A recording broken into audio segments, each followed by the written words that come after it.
Marcano en Vivo es presentado por Jenny Páez y Asociados. Para mí es una de las mejores opciones cuando se trata de los temas migratorios. Contáctanos al 786-338-1313. No dejes de consultarlo. Tenemos la respuesta a todos los cambios migratorios que ocurren actualmente en los Estados Unidos. Jenny Páez y Asociados. Llegamos a ustedes también gracias a Colágeno de Pablito, con sus productos que realmente nos ayudan con el bienestar, la salud y la belleza. Con 20 años de experiencia en el mercado, llama al equipo de Pablito y te damos todos los detalles. Te provoca un suculento croissant de chocolate con la mejor receta de Francia, La Croquantine. ¿Has buscado una pastelería que se convierta en tu lugar favorito? La Croquantine. La Croquantine tiene la mejor repostería del Doral y exquisitos platillos de comida francesa hecha por reconocidos chefs de Francia. La Croquantine está muy cerca de ti. Estamos en la 7930 Northwest, en la calle 36 del Doral. Nunca olvidarás nuestro nombre. Somos definitivamente La Croquantine.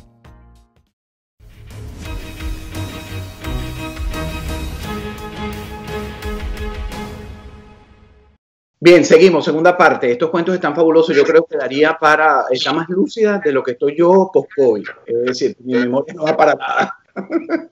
Usted no le ha dado... Sonia, perdone, vamos a decir que Sonia. No le ha dado COVID, ¿verdad? Gracias a Dios. No, ya me pusieron la primera vacuna y en unos días que vienen me van a poner la otra. La segunda. No es precisamente vacunarnos. Qué bueno, qué bueno, porque ella vive en Venezuela. Bueno, a nosotros, usted sabe que una de las cosas que deja muy mal el COVID es la memoria, a corto plazo, y la mía está terrible. De verdad, nosotros nos dio el año pasado, lo descubrimos después de unos exámenes que me mandaron en el canal en Mega, y no, usted tiene los IgG, los anticuerpos altos, en este momento nos dio. Pero bueno, ahora la historia, Sonia, es que es hija de Rómulo Gallegos. Yo creo que de los libros que marcaron los estudios de uno en el bachillerato, aquí le dicen en Estados Unidos el high school. Yo recuerdo cuando me mandan a leer Doña Bárbara, yo no entendía mucho, ¿no? Porque era a pesar de una pluma muy ligera, muy descriptiva, La Trepadora, y otras obras que no sé por qué nos obligaban en cuarto y quinto año. Creo que era mandatorio. Dígame si es así. Sí, bueno, en Venezuela siempre mandaban a leer a Doña Bárbara, sobre todo, y hacer trabajos sobre Rómulo Gallegos y todas esas cosas, ¿no? Ahora, yo los cuentos que sé de mi padre, que estaba escribiendo un cuento, una novela que se llamaba La Coronela, 1928, ¿no? Ya había escrito para varios periódicos viejos que ya ni sé cómo se llaman, ¿no? Eso lo he leído también. Entonces, él era muy amigo de Andrés Eloy Blanco, que en paz descanse, ¿no? Y Andrés Eloy era abogado de una mujer que se llamaba Pancha Vázquez. Resulta que mi papá va al llano, se encuentra un señor que él dice que se llamaba Rafael, y usted ha oído esto, y usted ha oído el otro, y mi papá dice, no sé. Entonces, mi papá cuenta que le contaron, o se lo contó Andrés Eloy, no sé, que cuando Andrés Eloy era abogado de Pancha Vázquez, llegó a defenderla en 1927 de un problema que tenía. Y era una mujer hombruna, fea, alta, y venía entrando, y atrás venía un catire de ojos azules, y Andrés Eloy preguntó, ¿y ese tipo quién es? Ese es el marido de doña Pancha. Pero ¿de dónde viene un catire de ojos azules aquí? Ese es el último hijo de José Antonio Páez. Bueno, mi papá dijo, si hay mujer, hay novela. Y escribió Doña Bárbara. Pero hizo muchos amigos en el llano. Juan Vicente, uno Torrealba, y él nos nombra ahí en sus narraciones, ¿no? Entonces de ahí cogió los datos porque mi papá era muy detallista. Después te cuento. Porque después que uno la lee con conciencia, es una obra fotográfica tan descriptiva que uno... Y bueno, generalmente el escritor tiene esa habilidad, un buen escritor narra con detalles para hacerlo a uno volar en la imaginación. Pero Rómulo Gallegos tenía una pluma maravillosa, porque yo cuando se ha releído esa obra, uno se da cuenta. Esa de Doña Bárbara, que al principio usted sabe que todo obligado, al final uno lo termina rechazando. Sino ya cuando uno es muy joven, o no sabe la historia de cómo se ha desarrollado el país donde uno nace, no puede sacar conclusiones. Exactamente. Entonces, después que uno es adulto, dice, concha, lo que me perdí. Lo que yo me perdí, yo, por siendo tan pequeña, claro, de sentarme a oír hablar a los poetas, hablar a los escritores, a conocer a poetas chilenos, a poetas mexicanos. Yo los veía hablar, pero yo no podía meterme en la conversación. Pero es que no tenía, yo creo que tampoco se lo permitiría, porque esa época, si me tocó a mí, que uno no podía hablar porque era joven o estaban adultos en la casa. No, es que yo, la intrépida de yo, desde que me quedé huérfana de mamá, empecé a cocinar y hacía unas porquerías horribles y mi papá se las comía, ¿no? Encantado, seguro. Hacía arroz y me decía, mi amor, tráeme un poquito de aceite de oliva porque este arroz está, imagínate, 12 años. Y me decía, pero mi amor, las caraotas no tienen caldo. Sí, papá, sí tienen caldo. Y iba y las metía debajo del chorro y las ponía a hervir, viste que tienen caldo. Y bueno, y los dos nos compenetramos mucho, ¿no? Entonces, pero yo lo que viví más cercano fue la novela mexicana, que se iba a llamar La brasa en el pico del cuervo, porque el cuervo roba los carbones prendidos y los riega en el campo y produce los incendios. O Tierra bajo los pies, porque cuando un mexicano pedía tierra, lo ahorcaban y que le llenaban el sombrero de tierra y se lo ponían debajo de los pies del ahorcado. Entonces, él tenía muchos apuntes. Entre los apuntes que tenía, él cuando escribía, él leía en voz alta sus capítulos. Y en mi casa trabajaba una señora que se llamaba Hermenegilda. Y mi papá la metió en la novela mexicana y se llama Meregelda. Entonces cuando tocaba leer la parte que le tocaba a Hermenegilda o Meregelda, Sonia, ven para que me leas como Meregelda. Pues yo iba y le leía igual que Meregelda, porque Meregelda llegó un día a mi casa, o Hermenegilda, y veo un retrato de mi papá al óleo y dice, híjole, mi niña, pues yo creo que el patrón está enojado conmigo. Le digo, ¿por qué, Hermenegilda? Pues camino para allá y me mira re feo, camino para acá. Hombre, Hermenegilda, ¿tú no ves que es un cuadro? Híjole, sí, pero sí me mira re feo. Entonces, yo tomé parte en eso. Yo tengo libretas de apuntes de cómo era la vegetación, de cómo se comportaban las personas en la zona de Michoacán y toda esa zona, ¿no? Y él se apasionó, pero me dijo, hija, no me gusta lo que escribí, así que dispón de ella como tú quieras cuando yo me muera. Y igual estuvo con doña Bárbara, iban en el barco para España, y le dijo a mi mamá, yo voy a tirar esta novela al mar, porque esto no sirve para nada. Y mi mamá le dijo, no, dame acá que yo la guardo, porque ellos dos se llevaban muy bien. Entonces él le leía los capítulos de su novela y siempre veía su cara para ver qué expresión tenía. Según la expresión de su cara, él sabía que le gustaba o no le gustaba, ¿no? Eran dos personas muy, muy unidas.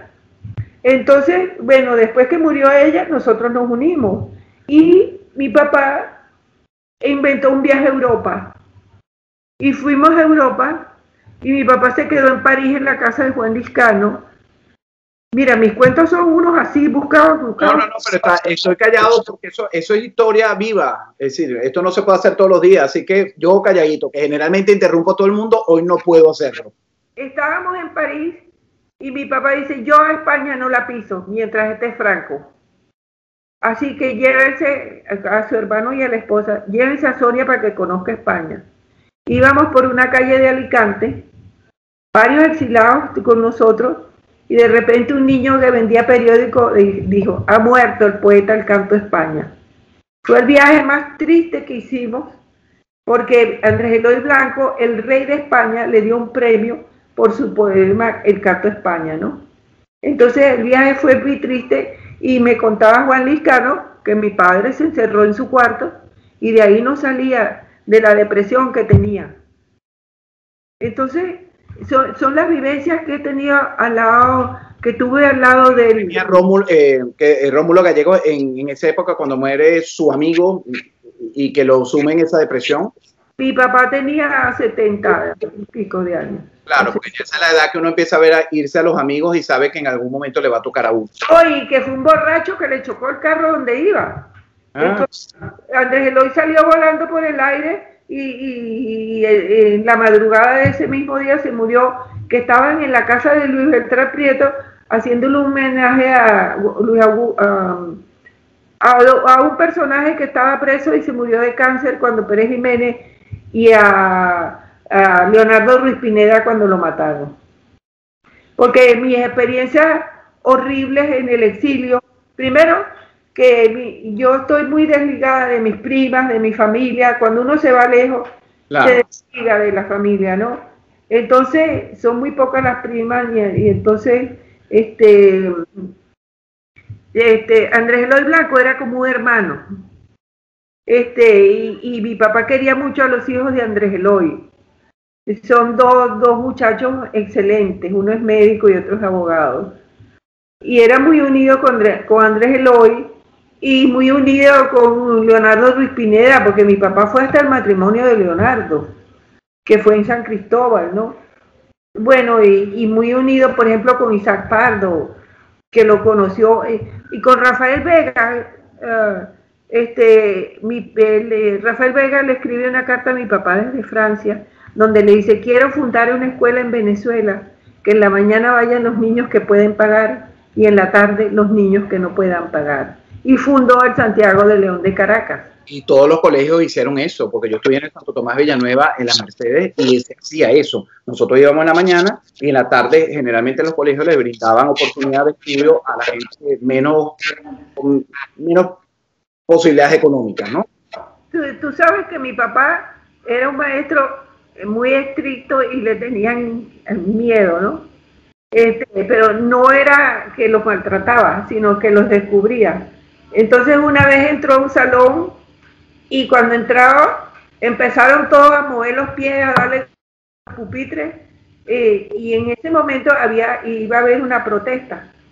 Y mi papá se quedó callado, no dio la clase, y ya cuando se cansó dijo: se acabó el temblor, porque iban a hablar del problema que existía en ese levantamiento. Se acabó el temblor y todos los muchachos se pararon y fueron a tomar parte en esa huelga. Creo que era cuando Juan Vicente Gómez. Y después otro muchacho que vino de los Andes se graduó, y cuando se graduó le dijo: maestro, vengo a darle algo que ahora, conociéndolo a usted, aprendí a despreciar. Bueno, dígame qué. Aquí tiene mi revólver. El revólver no se hizo para matar. Téngalo. Y se lo dejó. Y todos esos alumnos lo querían muchísimo. Todos.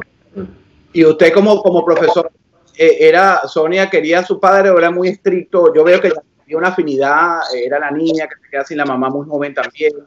Viene de ser adoptada, hay un cariño especial, porque el amor, yo creo que cuando uno decide adoptar un hijo, de la manera que ocurra, si se acerca o no, hay una acción mucho más grande de una relación normal cuando uno se casa con su mujer. ¿No? Él no era ni estricto ni déspota. Okay. Era más bien una persona serena que te sentaba y te hablaba: hija, esto puedes hacerlo, esto no lo debes hacer. Ya tú sabes que ustedes son adoptados, pero son mis hijos y los tengo en mi corazón. Y siempre daba consejos. Fíjate lo que le hizo a mi hermano, y después lo sentaba y lo aconsejaba, pero no maltrataba a nadie. Por ejemplo, la esposa del señor que era el chofer, él en diciembre pagaba su aguinaldo y después la llamaba: señora, venga, ¿qué quiere, don? Bueno, que se compre un vestido bonito para que le luzca a su esposo y así no pase Navidad tan triste. Y él era con todo el mundo así. Al vigilante que tenía en la casa, le compré una casita. Y él salía todas las tardes con ellos porque el médico lo mandó a caminar y él, yo, si ustedes no me llevan a Petare a comer hallaquitas de chicharrón, yo no camino. Entonces, bueno, camine primero y después las hallaquitas.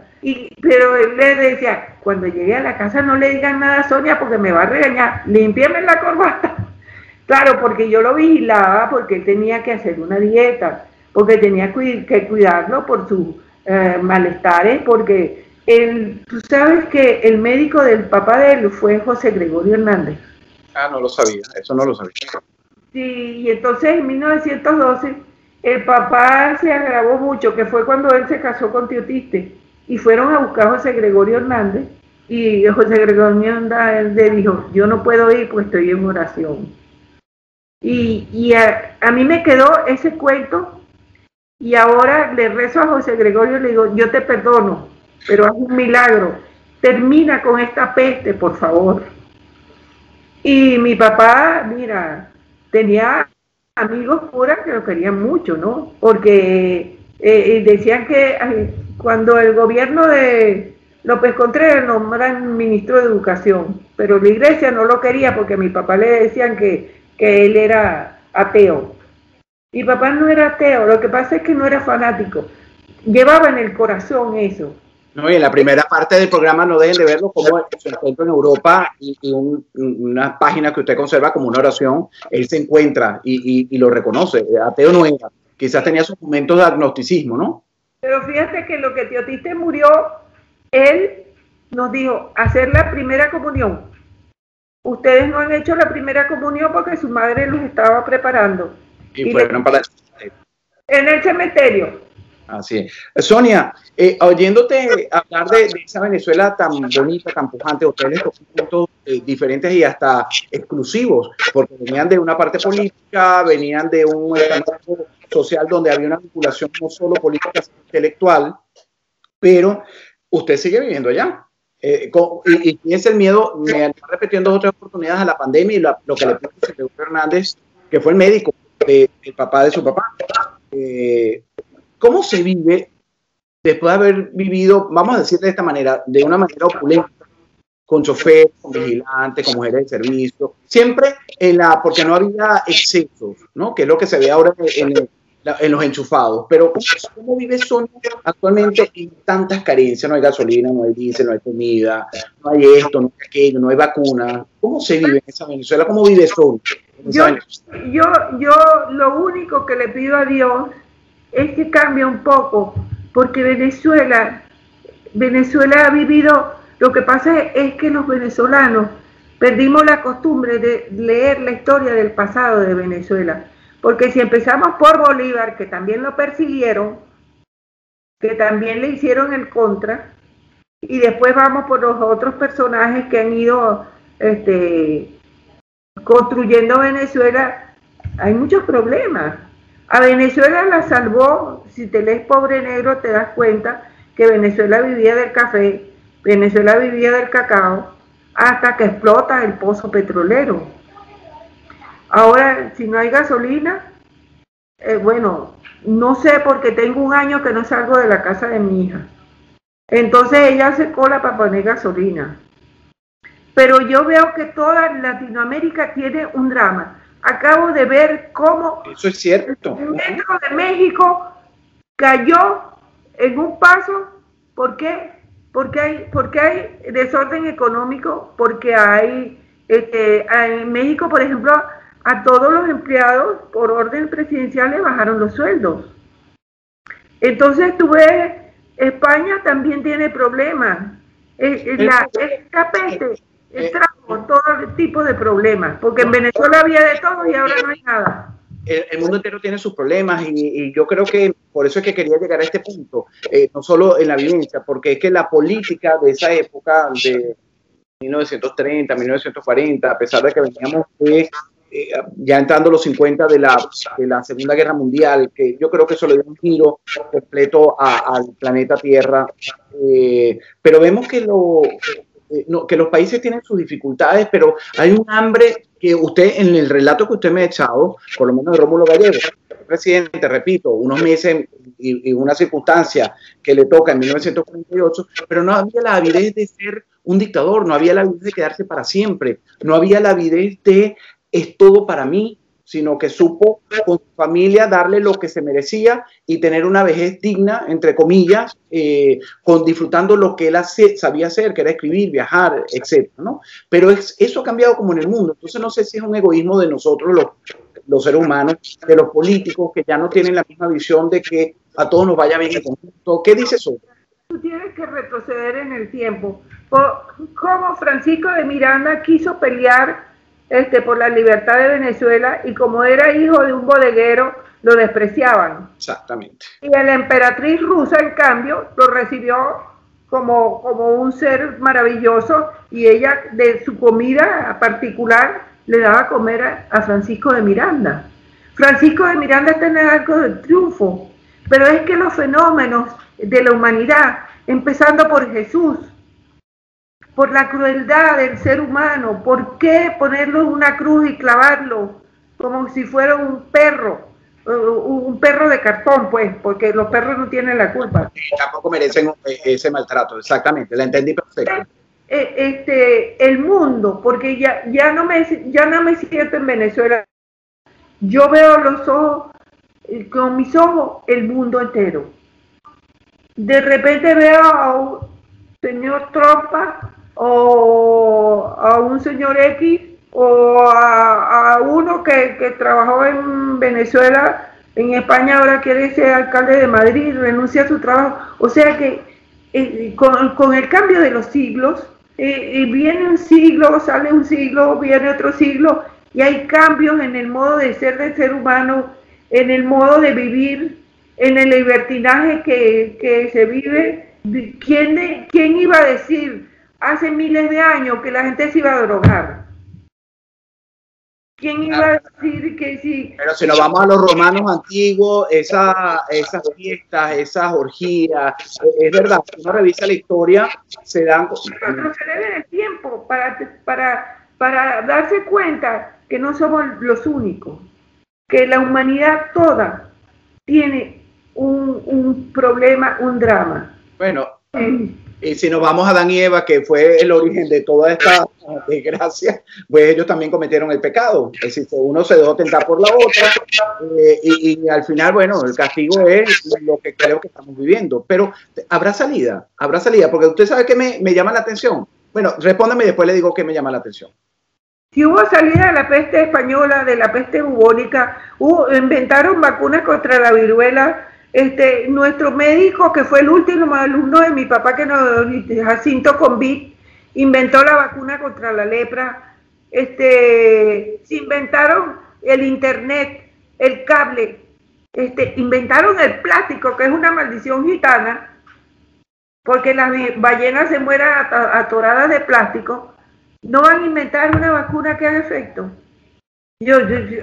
Ahora hay vacuna de sarampión y todo. Entonces, yo digo que es que el mundo es como una batidora. De repente empieza a dar vueltas y de repente se para.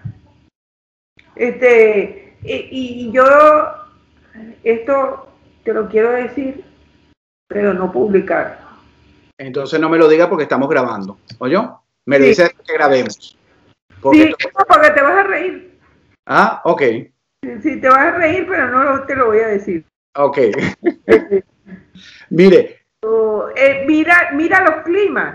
¿Tú sabes lo que es que el mes de marzo en Venezuela parecía que estaba terminando el invierno, del frío que hacía? Así es. Lluvias enormes en la mañana y en la noche el cielo lleno de estrellas.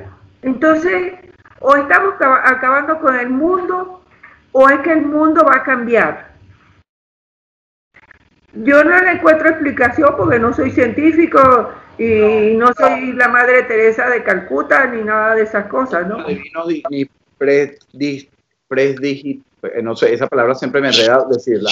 Dictador. Ajá, eso mismo. Pero préstame algo que estoy pelando. Mira, Sonia, pero yo también pienso lo mismo que tú. Yo creo que en el mundo, y era una pregunta que te iba a hacer con referencia al cuadro de atrás que me fascina, pero tú sabes que mientras estoy hablando contigo veo esas almas subiendo al cielo y yo digo, ¿será que nos ha faltado fe?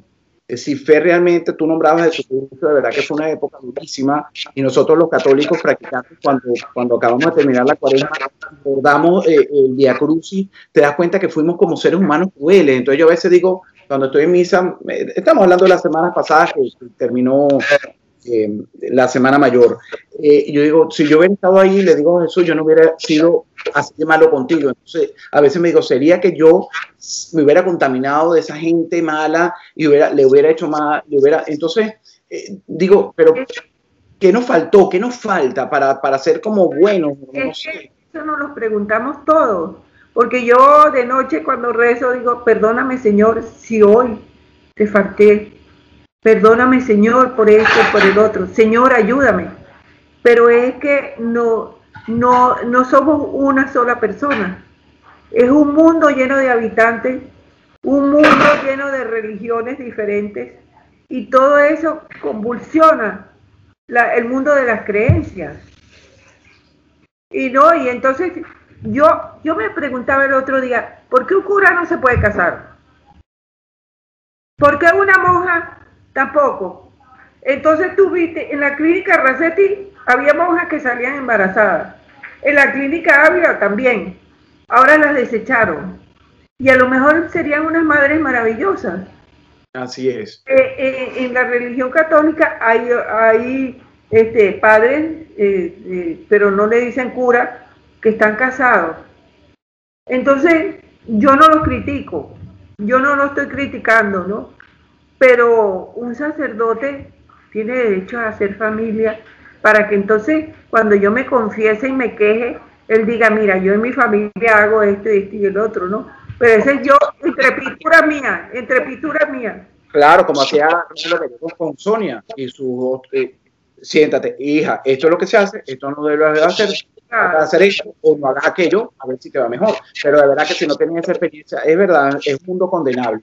¿Te quisieras ir de este mundo o estás feliz con lo que has vivido, Sonia? No, yo no me quiero ir de este mundo porque yo tengo una hija y 2 nietos que son mi tesoro. Entonces, yo le pido a Dios, dame salud, pero como la tengo ahorita. Que si me ponen el mambo, lo bailo. Pero si me ponen el vals, también. Y si tengo que cocinar, cocino. Y si puedo comer en un restaurante, como. Y si puedo ayudar a alguien, le pido a Dios que me dé la fe y la necesidad esa para de pensar que el ser humano necesita apoyo, no solamente el económico, el moral. Entonces, uno tiene que hacer un análisis de su comportamiento en la vida, ¿no? Entonces, yo creo que eso es importante. Así es. Pero yo no quisiera esto sin pedir consejo para aquellas personas que están en Venezuela también como tú, viviendo, que estamos en medio de una pandemia, que vemos más dificultades que en otros sitios, porque no hay vacuna, los casos de contagio crecen, no hay políticas adecuadas porque estamos viviendo un régimen oprobioso que no le interesa. Sí. ¿Qué le dirías tú a esa gente que está como tú viviendo en Venezuela? ¿Qué les puedo decir yo? Si yo pido consejo, ¿me puedo asomar a la ventana o me pega el aire y me da la peste? Es muy difícil aconsejar, porque cuando tú no sabes de medicina, cuando tú no has visto un enfermo de ese tipo de enfermedad, de esas pestes sufriendo, tú no puedes decir, mira, cuídate porque es así o así, sino cuídate que no se te pegue. Niñitos, lávense las manos. Niñitos, no toquen eso. Niñitos, siéntense a estudiar. Si tienes una señora que va a hacer la limpieza, la señora entra. Vaya directo al baño, se baña y se cambia la ropa. Pero de resto, cada quien tiene su modo de pensar. Claro. Hay países donde no se quieren vacunar. Sonia Gallegos, eres una mujer inteligente, ¿sabes? Muy inteligente, me gusta. Una gaveta. ¿Ah? Metí aquí una gaveta. No, pero tiene una inteligencia que me encanta, he gozado muchísimo esta entrevista, la verdad que si tú estás... Perdón. No, es que yo interrumpo a todo el mundo, y yo también, no te digo. Va a salir en un balcón también. Bueno, pero este lo he disfrutado porque te he escuchado. Me encantaría seguir hablando contigo, pero cuestiones laborales me lo impiden. Así que tengo que dar esta entrevista, pero te voy a hacer una promesa. Vivo en la misma organización tuya. Sale a trotar y pega un grito. ¿Dónde estás, balcón? Que aquí está la No, al contrario, cuando terminemos de grabar esto, prometo, porque no vas a encontrarme caminando yo mostrando mi lucidez, no, y que además yo voy cantando mis canciones, mi esposa va adelante y yo atrás cantando, mi esposa se va alejando porque canto horrible, pero bueno, nadie me está oyendo, yo pienso que nadie me está viendo ni nadie me está oyendo. Te veo a ti con tus hijos y el hijo que creció mi lista ha estado. Exacto. Prometo irte a ver antes de que te vayas. Voy a pasar por la casa, voy a coordinar con a ver si puedo esta misma noche o mañana en la noche tomar mi café y conocerla y dar un abrazo. Okay. Y vas con tu esposa para conocerla. Claro, no, es que yo no salgo sin ella. Sí, ella no me deja salir sin ella. Bueno, pero si sales conmigo y te resbalas con alguna, te caigo a golpe. Ok, buenísimo, Sonia. Nos conocemos esta noche, prometo. Voy a ver si María Eugenia lo coordinamos. Después que salga el trabajo de Mega, paso un ratico en la noche por allá. Un ratico, 15, 20 minutos, porque no lo quiero dejar de hacer. ¿Ok? Bueno, para que veas un monstruo marino. Bueno, y no veas mi barriga, que estoy trabajando en ella. Pero ya es una mesa planchada y una lagartija llena de pellejo. Dale, gracias, Sonia. Un besote. Nos vemos. Pero igualmente, cariño a tu esposa y a tus hijos. Igualmente, a ustedes, amigos, gracias por habernos acompañado en esta conversación fabulosa. Nos permitió conocer un poco de esa Venezuela de la que formó parte, de la que vivió también Sonia y muchos de ustedes. Hasta pronto. Bueno, chao.